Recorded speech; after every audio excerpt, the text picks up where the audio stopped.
Imagine for a moment stepping into this world where these colossal, ancient granite boulders, worn smooth by time, are just piled high against the sky, and then sprawling, intricately carved temples nestled amongst them. It's an incredible visual. It really is. And here, history isn't just in books. It feels like it's whispering from every crumbling wall, every pillar, every weathered stone. You're walking through what's left of a city that was once truly the envy of the world, a glittering jewel. A place that vanished almost overnight, tragically. Exactly, only to be rediscovered centuries later, sort of rising from the earth as this breathtaking open-air museum. It's quite something.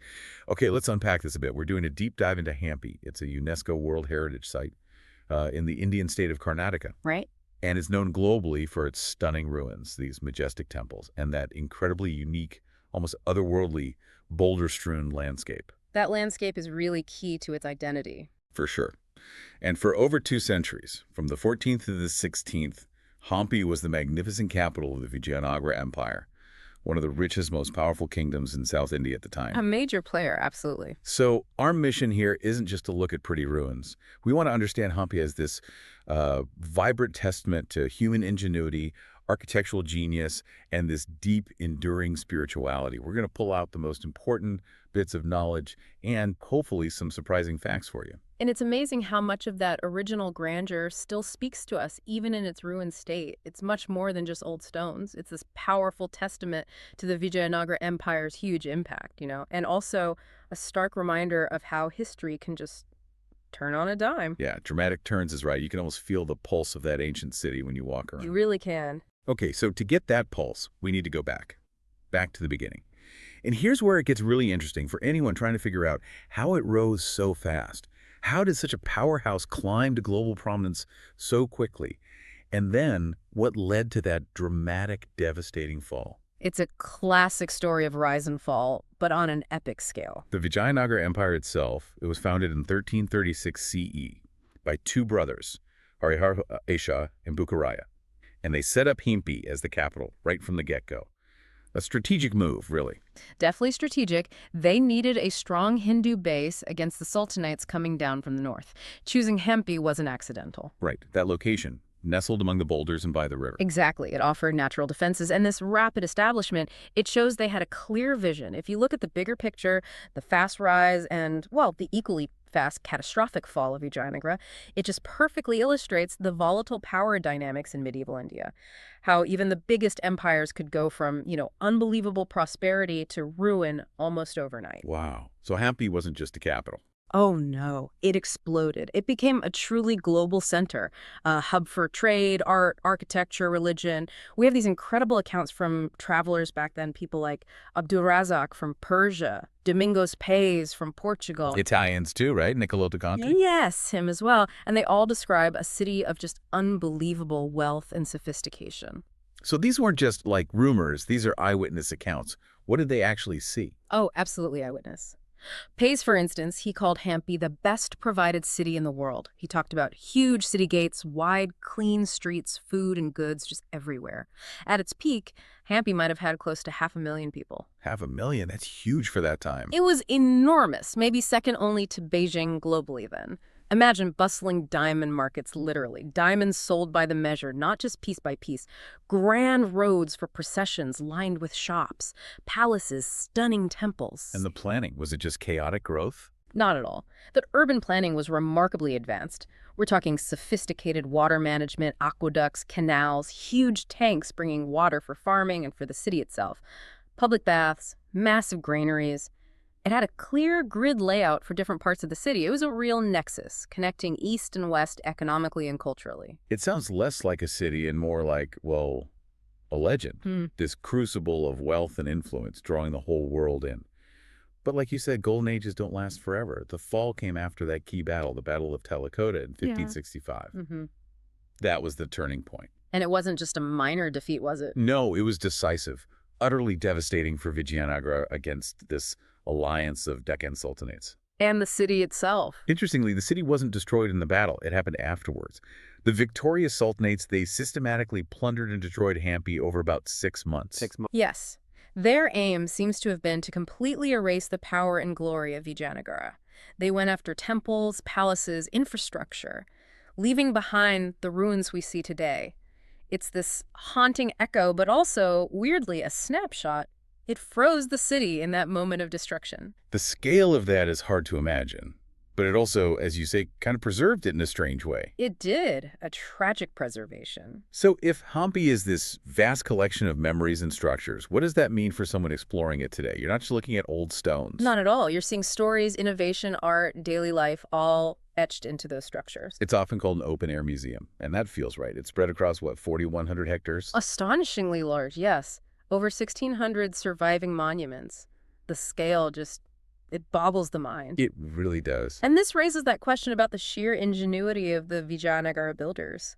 How they could blend different architectural styles, create such intricate details, like those musical pillars everyone talks about. Ah, yes, the musical pillars. We have to talk about those. It really speaks volumes about their craftsmanship, their understanding of materials, and the cultural exchange happening there. They were way ahead of their time in many ways. What styles are we seeing mainly? You see a strong South Indian Dravidian style, think towering gopurams, those entrance towers and big pillared halls, but it blended with local Deccan traditions. And then later on, especially in royal buildings, you see this graceful mix with Indo-Islamic features like arches and domes, but they're woven in, not just stuck on. That blend is fascinating. So with 1,600 monuments, where does someone even start? What are the absolute must-sees? Well, the Virupaksha temple is definitely one. It's dedicated to Lord Shiva, and what's amazing is it's one of India's oldest functioning temples. Still active today. Absolutely. Worship has been continuous there for centuries. It's a living link to the past. Its huge 9-story gopuram just dominates the view as you approach. It really signals the spiritual heart of Hampi. Okay, Virupaksha. And then there's the Vitala temple. For me, that one is just astonishing. Yes, the jewel in the crown, perhaps.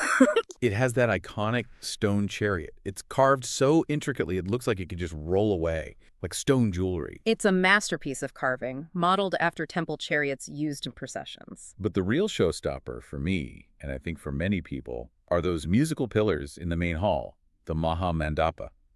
You tap them, and they actually make musical notes. They do. It's an incredible piece of ancient engineering. Still baffles people today. How on earth did they do that? What's the thinking behind it? It really seems to be a lost art, or one we're still trying to fully understand. The main theories point to a mix of things. The specific type of resonant granite they used, the incredibly precise way they cut and shaped the stone, and the fact that many pillars are actually hollowed out. Hollowed out. Yes, to different depths and diameters. This creates different resonant chambers, kind of like organ pipes. There are 56 of these main pillars in the hall, and each is said to produce 7 distinct musical notes when tapped carefully, like notes from a stringed instrument. It shows this profound grasp of acoustics and material science. Wow, so it's actual engineering, not magic. Designed to create a sacred soundscape. Amazing. Beyond these huge temples, what else shows off Hampi's artistry? Well, you have structures like the Lotus Mahal. The name itself hints at its beauty. It sounds lovely. It is. It's this elegant blend of Indo-Islamic styles, beautiful arches, a layered roof with dome shapes, all in stucco. But it's sitting right inside the royal enclosure, which was primarily Hindu. It's thought to have been a royal relaxation spot, maybe for the queen and her ladies, designed to be cool, too, with clever ventilation. An oasis. Exactly. And nearby, the elephant stables, a long, really majestic building with 11 big domed chambers. For the royal elephants. Precisely. Yeah. And these weren't just barns, they were grand structures reflecting the empire's power. Arched doorways, decorative tops. You can almost picture these magnificent elephants all decked out being led inside. And what about everyday life? The Hampi Bazaar. Ah, yes. Today it's this fascinating stretch of ruins, almost a kilometer long. But back then, it was the heart of commerce, a bustling, vibrant market street. What kind of things were sold there? Everything. Local produce, sure. But also exotic spices, rich silks, pearls, and diamonds. Lots of diamonds. Hampi was famous for its diamond trade. Merchants came from all over Asia, Europe. It was where global trends met. The ruined pavilions lining the streets still give you a sense of that constant buzz, the bargaining, the exchange, a real symbol of Hampi's economic power. It's incredible. But Hampi isn't just the buildings, is it? It's the landscape, too. That spirituality, the sheer rugged beauty, it all ties together. Absolutely. The natural setting is inseparable from Hampi's identity. Those massive granite boulders balanced so precariously. What's the story there? Geologically, they're part of the ancient Deccan Plateau, weathered over millions of years into these surreal shapes. They form the backdrop to everything, the lush banana plantations, the paddy fields, all fed by the Tungabhadra River winding through. It sounds stunning. And what's really compelling is how this natural environment isn't just scenery. It's deeply woven into the mythology and spirituality of the place. That makes it a living heritage site for so many people. It's more than just history. People talk about the sunrises and sunsets. Oh, they're legendary. Watching the sun rise or set over those boulder hills, the light transforms everything. It feels ancient, timeless. People flock to spots like Matanga Hill just for that experience. You can see why it's such a sacred site for Hindus. The landscape itself feels charged, like it holds stories. It does. And it has profound mythological links, especially to the Ramayana. Right. Kishkinda, the Monkey Kingdom. Exactly. Hampi is widely believed to be the site of Kishkinda. This is supposedly where Lord Rama met Hanuman and his monkey army to search for Sita. Wow. So you can visit places related to that. You can. There's Anjaneya Hill, believed to be Hanuman's birthplace, with a temple on top. There's Sugriva's cave, where Rama and Lakshmana supposedly stayed. These connections add this incredible layer of spiritual depth. The landscape becomes sacred text, in a way. And this heritage isn't just ancient history, is it? It's still celebrated. Very much so. You have ongoing worship at Virupaksha, of course, but also modern festivals like the Hampi Utsav. It's held every year, usually in November. Big celebrations with traditional dance, music, processions. It really brings the spirit of Vijayanagara alive for new generations. It keeps the past connected to the present. So Hampi tells this glorious story of the past, but it's also telling a very current story about protecting our shared heritage, right? Definitely. It's a major global destination now. Who visits mostly? A real mix. Hmm. History buffs, obviously. Backpackers looking for adventure and maybe some spiritual insight.